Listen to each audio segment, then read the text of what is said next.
ভালোবাসার টানে একটা মেয়ে অন্য দেশে যায়। সেখানে গিয়ে মেয়েটা বুঝতে পারে ছেলেটা তাকে ধোঁকা দিয়েছে। ছেলেটার বউ বাচ্চা সবই আছে, তারপরে মেয়েটাকে জোর করে বিয়ে করার প্রতিরতা তার উপর নির্মম অত্যাচার করে। এখন কথা হলো, মেয়েটাকে এই নরক থেকে বেরোতে পারবে নাকি সারা জীবন তাকে এখানেই পচেই মরতে হবে? জানতে হলে তোমাকে পুরো ভিডিওটি শেষ পর্যন্তই দেখতে হবে। বলছিলাম সদ্য মুক্তিপ্রাপ্ত জন আব্রাহাম অভিনীত দ্য ডিপ্লোম্যাট মুভিটার কথা। আর কথা না বাড়িয়ে চলো তাহলে দেখে নেওয়া যাক মেয়েটার শেষ পরিণতি কি। সিনেমা শুরুতেই দেখা যায় একটা শুনশান জায়গা, চারিদিকে পাহাড়ে ঘেরা। সেখান থেকে একটা মেয়েকে নিয়ে বের হয় দুজন ছেলে। গন্তব্য ইন্ডিয়ান হাই কমিশন অফিস। কয়েক ঘন্টার জার্নির পর ওরা এসে পৌঁছে ইসলামাবাদে অবস্থিত ইন্ডিয়ান হাই কমিশনে। তারপর চেকিং শেষে ওরা তিনজনে প্রবেশ করে ভেতরে। মেয়েটাকে বারবার ওরা কিছু একটা শিখিয়ে দিচ্ছিল, আর মেয়েটাও ঠিক ওদের বলা মতোই কাজ করতে চায়। এখানে অনেক দেরি হচ্ছিল দেখে ওরা দুজনে বাইরে যায় ধূমপান করার জন্য। ঠিক তখনই মেয়েটা দৌড়ে যায় কাউন্টারে আর বলতে থাকে, স্যার আমি ইন্ডিয়ান, আমি খুব ঝামেলায় পড়েছি, প্লিজ আমাকে একটু সাহায্য করুন। মেয়েটার এমন আচরণ দেখে অফিসারটা কি করবে কিছুই বুঝে উঠতে পারছিল না। পরে গেটটা খুলে দেয়, সাথে সাথেই মেয়েটা ভিতরে প্রবেশ করে।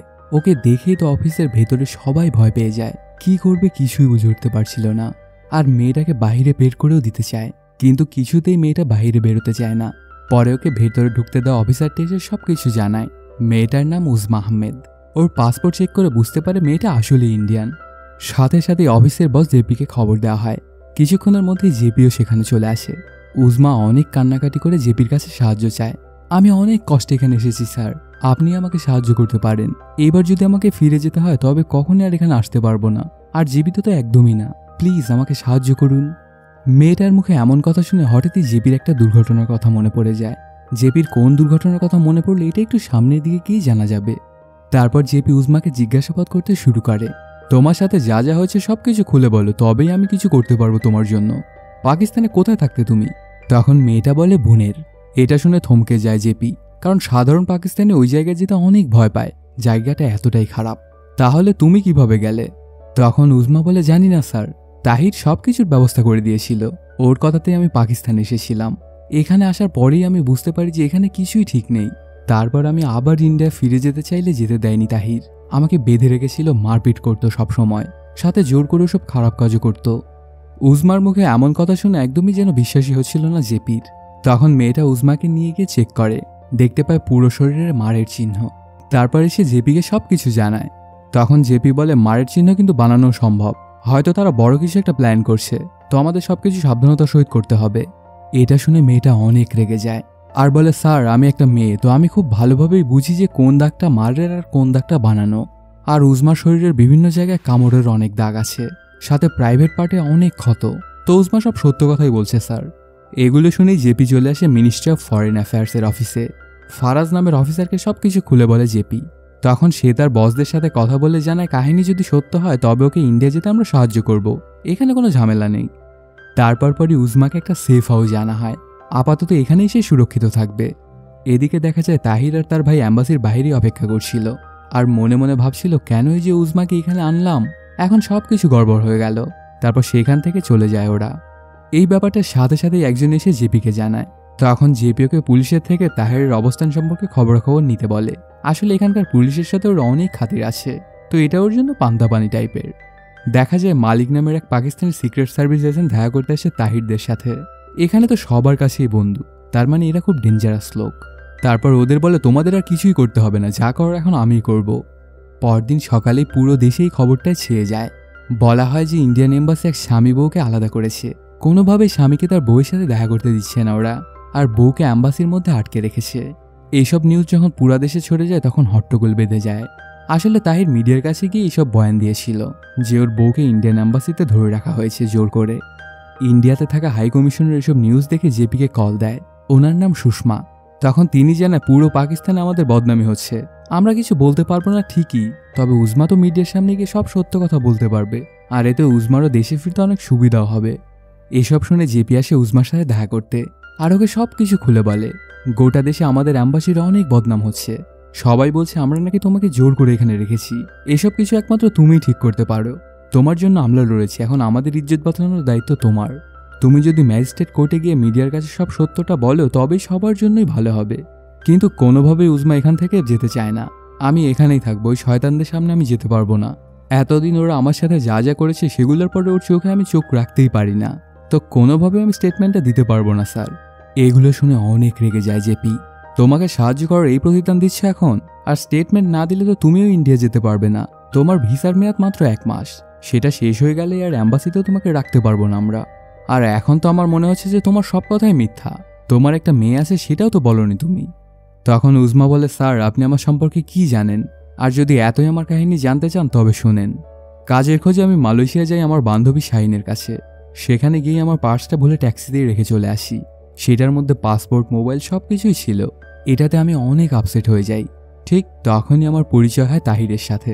সেই ছিল ওই ট্যাক্সির ড্রাইভার, আর আমার পার্সটা সে অক্ষত অবস্থায় ফেরত দিয়ে দেয়।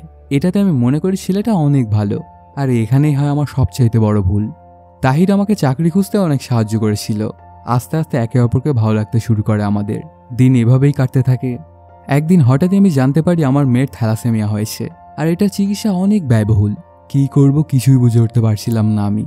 তখন তাহির এসে আমাকে ভরসা দিয়ে বলে, চিন্তা করো না তুমি, আমাদের মেয়ের কিছুই হবে না। পাকিস্তানে থ্যালাসেমিয়ার জন্য অনেক ভালো একটা হাসপাতাল আছে, সেখানে খরচও অনেক কম। ওর কিছুই হতে দিব না আমি। আর পাকিস্তানে গেলে তুমিও আমার বাড়িটা দেখে নিও, আর আমার পরিবারের সাথেও দেখা করতে পারবে তুমি। তাহিরের মুখে এইসব কথা শুনে আমি আশার আলো দেখতে পাই। তখন শুধু আমার মেয়ের কথাই চিন্তা করছিলাম আমি, আর অন্য কোনো দিকে আমার কোনো নজর ছিল না। তো 6 মাস পরে আমি পাকিস্তানে চলেই আসি। এয়ারপোর্টের বাইরে দাঁড়িয়ে থাকলে এক মিনি ট্রাক নিয়ে তাহির আর তার ভাই আসে। ওকে দেখে একদমই চেনার উপায় নেই, মুখ ভর্তি দাড়ি আর গায়েও পাঞ্জাবি। তারপর গাড়িতে করে আমাকে নিয়ে যেতে থাকে। তাহির যেমনটা বর্ণনা করেছিল এই জায়গাটা তার থেকে অনেক বেশি সুন্দর। পাহাড়ের বুক চিরে আমাদের গাড়িটা যেতে থাকে। হঠাৎই তাহির জিজ্ঞাসা করে, তোমার কি মোশন সিকনেস আছে? আমি যখন হ্যাঁ জবাব দিই তখন আমাকে একটা ঔষধ দেয়। সেটা খাওয়ার পর সবকিছু আরো বেশি সুন্দর লাগছিল। কয়েক ঘন্টার জার্নি শেষে আমরা এসে পৌঁছি তাহিরের বাড়িতে। ওর বাড়ি দেখে আমার কেমন যেন একটা বাজে ফিলিংস হয়, এই ঝুপড়িতে থাকতে হবে আমার। ঠিক তখনই কয়েকটা মেয়ে এসে আমাকে ধরে নিয়ে ঘরে যেতে থাকে। এসব কিছুতে আমি বুঝতে পারি আমার মনে হয় বড় একটা ভুল হয়ে গেল। এখানে আসা আমার একদমই উচিত হয়নি। আমার পুরো পৃথিবীটাই যেন উলটপালট হয়ে গেল। তারপর দেখা যায় রাত্রেবেলা তাহির এসে জোর করতে থাকে উজমাকে। সে বারবার ইন্ডিয়া ফিরে যেতে চাইছিল, কিন্তু তাহির ওর সাথে পশুর মতো আচরণ করতে থাকে, আর এক পর্যায়ে খারাপ কাজটাও করে ফেলে। উজমা কি করবে কিছুই বুঝে উঠতে পারছিল না। সে কি ভেবে এখানে এসেছিল আর এখন তার সাথে কি সব ঘটছে। পরদিন সকালে উজমা জানতে পারে তাহির বিবাহিত আর তার অনেকগুলো বাচ্চাও আছে। এটার মানে হচ্ছে সে উজমাকে ধোকা দিয়েছে। আর শুধু তাকেই না, এখানে থাকা সব মেয়েরই এমন ধোকা দিয়েছিল তাহির। আসলে এটাই ওর পেশা। বিভিন্ন দেশ থেকে মেয়েদের এভাবেই এনে খারাপ কাজ করে। ভালো লাগলে রেখে দেয়, আর না লাগলে বিক্রি করে দেয়। সেদিন বিকেলবেলাতেই উজমাকে বোরকা পরিয়ে দেয়। পরে কয়েকজন লোক দেখতে আসে ওকে। যাওয়ার সময় বলে, শুধু সময় নষ্ট হলো, এ আমাদের কোনো কাজেরই না। আসলে ওনারা তাহিরের আত্মীয় ছিল নাকি উজমাকে কিনতে এসেছিল কিছুই বুঝতে পারে না সে। আর সেদিন রাতেই তাহির জানায়, কাল আমাদের বিয়ে। উজমা রাজি না থাকলেও তার তো আর কিছু করারও নেই। সকাল হতেই ওকে নিয়ে চলে আসে কাজী অফিসে, আর ভয় দেখিয়ে বিয়েটাও করে নেয়। ভালোবেসে এখানে এসে কী সব ফেস করতে হচ্ছে উজমাকে, এগুলো ভেবে সে মনমরা হয়ে থাকে। তারপর এক বিকেলবেলা সুযোগ পেয়ে পালাতে যাবে, ঠিক তখনই অন্য একটা মেয়ের সাথে দেখা হয়ে যায় উজমার। তখন মেয়েটা বলে, পালিয়ে কোনো লাভ নেই, আশেপাশে কোনো পাবলিক ট্রান্সপোর্ট নেই। এখানে কোনো কাজে আমাদের যদি বাইরে যেতে হয় তাহলে একমাত্র উপায় নিজের গাড়ি। আর এই এলাকার সব বাড়িতেই একই দশা। অন্য কেউ যদি তোমাকে খুঁজে পায় তবে সেই ধরে নিয়ে গিয়ে ওই একই কাজই করবে তোমার সাথে। তখন মেয়েটাকে অনেক রিকোয়েস্ট করে তার ফোনটা নিয়ে মালয়েশিয়াতে থাকা ওর বান্ধবী শাহিনকে ফোন দেয়। তখন শাহিনের স্বামী আমিরকে সবকিছু খুলে বলে, আর তার থেকে হেল্পও চায়। তখন আমির ওকে বলে, তোমার কাছে একটাই উপায় আছে, যদি তুমি কোনোভাবে ইন্ডিয়ান অ্যাম্বাসি পর্যন্ত যেতে পারো তবেই দেশে ফিরতে পারবে, আর না হলে তুমি আর কোনো সাহায্যই পাবে না। তখন থেকেই উজমা প্ল্যান করতে থাকে যে কিভাবে ইন্ডিয়ান অ্যাম্বাসি পর্যন্ত পৌঁছাবে সে। তারপর একদিন সকালবেলা ঘুম থেকে উঠে তাহিরকে বলে, আমাদের ওখানে একটা রীতি আছে, মেয়েদের বিয়ের সময় পণ দেওয়া হয়। তো আমাদের তো বিয়ে হয়েই গেছে, ভবিষ্যৎ প্রজন্মের জন্য অনেক টাকারও প্রয়োজন, ওই টাকাটা পেলে কিন্তু মন্দ হয় না। এগুলো শুনে তাহির জানতে চায়, কত টাকা দিবে তোমার পরিবার? তখন উজমা জানায় 10 লাখের মতো। এটার জন্য আমার চাচাতো ভাই আমিরের সাথে দেখা করে আমাদের বিয়ের ব্যাপারটা জানাতে হবে। আমির ইন্ডিয়ান অ্যাম্বাসিতে কাজ করে। এত টাকার কথা শুনে তাহির লোভ সামলাতেই পারেন না, আর আমাকে নিয়ে চলে আসে এখানে। তারপরে সব কাহিনী তো স্যার আপনি নিজেই জানেন। এগুলো শুনে জেপি বুঝতে পারে যে কেন উজমা তাহিরের সামনে যেতে চায় না। তখন সে একটা প্ল্যান করে বসে আর তাহিরকে অ্যাম্বাসিতে ডেকে পাঠায়। তাহির আর তার ভাইও চলে আসে অ্যাম্বাসিতে উজমার সাথে দেখা করার জন্য। আর অন্যদিক দিয়ে একটা উকিলকে ধরে উজমাকে পাঠায় ম্যাজিস্ট্রেট কোর্টে। এখানে জেপি তাহির আর তার ভাইকে ব্যস্ত রাখে, আর ওদিকে উজমা গিয়ে মিডিয়ার কাছে স্টেটমেন্ট দিয়ে আসে। সব সত্য জেনে যায় দেশের সবাই। তারপর পরে অ্যাম্বাসির সামনে চলে আসে মিডিয়া আর তাহিরের থেকে সবকিছু জানতে চায় আপনার সম্পর্কে উজমা যা যা বলেছে সেগুলোর কতটুকু সত্য। তখন তাহির বলে সবকিছু মিথ্যা কথা, ইন্ডিয়ান অ্যাম্বাসির চাপে উজমা এমন কথা বলেছে, এগুলোর কোনো ভিত্তি নেই, আমরা তো ভালোবেসে বিয়ে করেছিলাম। তারপর পরে জেপি এসে বলে উজমা তুমি ঠিক কাজটাই করেছ, এখন তোমার স্টেটমেন্টের একটা কপি যাবে মোফাতে, তারপরে তোমাকে দেশে পাঠানোর পারমিশন পাওয়া যাবে। এটা শুনে অনেক খুশি হয়ে যায় উজমা, কিন্তু সে তো আর জানতো না যে তার এই খুশি আর বেশিক্ষণ থাকবে না। কিছুদিন আগে পাকিস্তানের জেলে বন্দি থাকা এক ভারতীয় নাগরিক মারা গেছিল, ওই কেসটা আজ ভারত জিতে যায়, এজন্য উজমার কেসটা ঝামেলা হবে। এই ব্যাপারটা যখন উজমা জানতে পারে তখন কান্নায় ভেঙে পড়ে, আমার ভাগ্যটাই খারাপ। আর একটা কথা স্যার, যদি আমার দেশে ফেরা না হয় স্যার, তবে আমাকে একটা বিষের বোতল এনে দিয়েন, সেটা খেয়েই আমি মরে যাব। তাহিরের কাছে যাওয়ার থেকে আমার জন্য এটাই বেশি ভালো, ওই নরকে আর আমি আর কোনোভাবেই যেতে পারবো না। সেদিন রাতেই জেপির ফোন একটা কল আসে, ফোনের ওপার থেকে একটা মেয়ে জানায় স্যার তাহির কাল কোর্টে একটা কেস ফাইল করবে, তো সেই কেস করার আগেই আপনি কিছু একটা করুন, না হলে ঝামেলায় পড়তে হবে উজমাকে। আর মেয়েটা যে কথাগুলো বলছিল এগুলো যে সত্য সেই জন্য হোয়াটসঅ্যাপে এগুলোর প্রমাণও দেয়। তারপর পরে উকিলকে কন্ট্রাক্ট করে জেপি ওদের আগেই কেসটা ফাইল করে ফেলে। দুদিন পরে ওদের কেসের ডেট পড়ে, সেখানে সবাই উপস্থিত হলেও শুধু ছিল না উজমা। তখন বিপক্ষ উকিল বলতে থাকে এটা একটা মিথ্যা কেস, এর কোনো ভিত্তি নেই, উজমা নিজ মর্জিতেই পাকিস্তান এসেছিল এবং তাহিরকে বিয়ে করেছিল, এসবের প্রমাণ আপনার সামনেই দেওয়া আছে জজ সাহেব, কিন্তু অ্যাম্বাসির ভেতরে যাওয়ার পরে ওকে কে ভড়কিয়েছে সেটা আমাদের অজানা, তো উজমা কোর্টে এসে সব ক্লিয়ার করলেই তো হয়, কেন সে আসেনি? এখানে এটাই প্রমাণিত হয় যে উজমাকে জোর করে ওই স্টেটমেন্টটা দেওয়ানো হয়েছিল, আর সেটা করেছিল ইন্ডিয়ান অ্যাম্বাসি। তখন উজমার পক্ষের উকিল যুক্তি দিলেও কোনো লাভ হয় না, আর পরবর্তী তারিখে উজমাকে কোর্টে উপস্থিত থাকার নির্দেশ দিয়ে দেয় জাজ, ওর জানের ঝুঁকি থাকায় সিকিউরিটিরও ব্যবস্থা করে দেয়। এই ব্যাপারটা যখন উজমাকে জানানো হয় তখন সে সাফ সাফ জানিয়ে দেয় যে কোনো অবস্থাতেই সে তাহিরের সামনে যাবে না। তখন জেপি একটা কাহিনী বলে, আমি আফগানিস্তানে থাকার সময় অ্যাম্বাসিতে একটা হামলা হয়েছিল, ছোট্ট একটা বাচ্চা মেয়েও মারা গেছিল, সেখানে যদি আমি আগে থেকেই কানেকশন রাখতাম তাহলে হামলাটা আমি রুখতে পারতাম, সেই ব্যাপারটার জন্য আমি আজও পস্তাচ্ছি, আর ওই ব্যাপারটা আমাকে এখনও রাতে ঘুমাতে দেয় না। তো তুমি এমন কিছু করো না যেটার জন্য তোমারও এমন পরিণতি হয়, আজ তুমি যদি কোর্টে না যাও তবে কোনোদিনও ফিরতে পারবে না আর দেশে, আর তোমার মেয়েকেও আর কোনোদিনই দেখতে পাবে না। এসব কথা শুনে উজমা রাজি হয় কোর্টে যাওয়ার জন্য, সাথে সাথে ওরা কোর্টের উদ্দেশ্যে রওনা হয়ে পড়ে। যেতে যেতে রাস্তায় সিগন্যালে দাঁড়ায় ওদের গাড়ি, তখনই ওদের গাড়ির পাশে এসে দাঁড়ায় মালিকের গাড়ি। এটাতে জেপি বুঝে যায় কিছু একটা ঘটবে হয়তো এখানে, এই জন্য সাথে সাথেই সে মালিকের বসকে ফোন লাগায় আর বলে আজ যদি উজমার কিছু হয় তবে এর ঝাল আপনাকেই পেতে হবে, তো আশা করি এমন কিছু ঘটবে না। ঠিক তখনই দেখা যায় 2-3টা জিপ চলে আসে, সেখান থেকে তাহির আর তার দলবল নামে, ওরা এসেই গন্ডগোল বাঁধিয়ে দেয়। জেপিদের গাড়ির দরজা খোলার চেষ্টা করতে থাকে ওরা, যে কোনো মূল্যে ওরা উজমাকে বের করে নিয়ে যেতে চায়, এমন একটা অবস্থা ক্রিয়েট করে ফেলে যেন গাড়িটাই উল্টিয়ে দিবে। এসব কিছুতে অনেক ভয় পেয়ে যায় উজমা, জেপি তাকে অনেক করে সাহস দিল, লাভ তেমন একটা হচ্ছিল না। ঠিক তখনই মালিকের ফোন একটা কল আসে, আর ওর বস সাফ সাফ জানিয়ে দেয় যে উজমার যেন কিচ্ছু না হয়, হলে কিন্তু আমরা সবাই ঝামেলায় পড়ে যাব। এটা শুনে মালিক তাহিরদেরকে থামায়, এখানে ঝামেলা করতে বারণ করে দেয়। তারপর ওরা চলে আসে কোর্টে। রাস্তায় এত কিছু ঘটে যাওয়াতে অনেক ভয় পেয়ে যায় উজমা, এখন আর সে কিছুতেই কোর্টের ভেতরে যেতে চায় না। ঠিক তখনই সুষমার কল আসে, আর সবকিছু শুনে তিনি উজমার সাথে কথা বলতে চায়। তারপর উজমাকে বলে তুমি আমাদের দেশের মেয়ে, তোমাকে যে কোনো মূল্যে দেশে আনবো আমরা, তুমি একটু হিম্মত দেখে সব সত্যগুলো জাজকে বলো, তারপর কি হয় সেগুলো আমি দেখে নেব।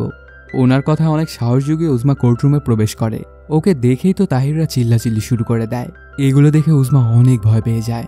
তখন জাজ সবাইকে থামিয়ে উজমাকে জিজ্ঞেস করে তোমার সাথে কি ঘটেছিল আর এখন তুমি কি চাও? অনেকক্ষণ উজমা কোনো কথাই বলতে পারছিল না, কারণ তাহির ওর পাশেই দাঁড়িয়েছিল।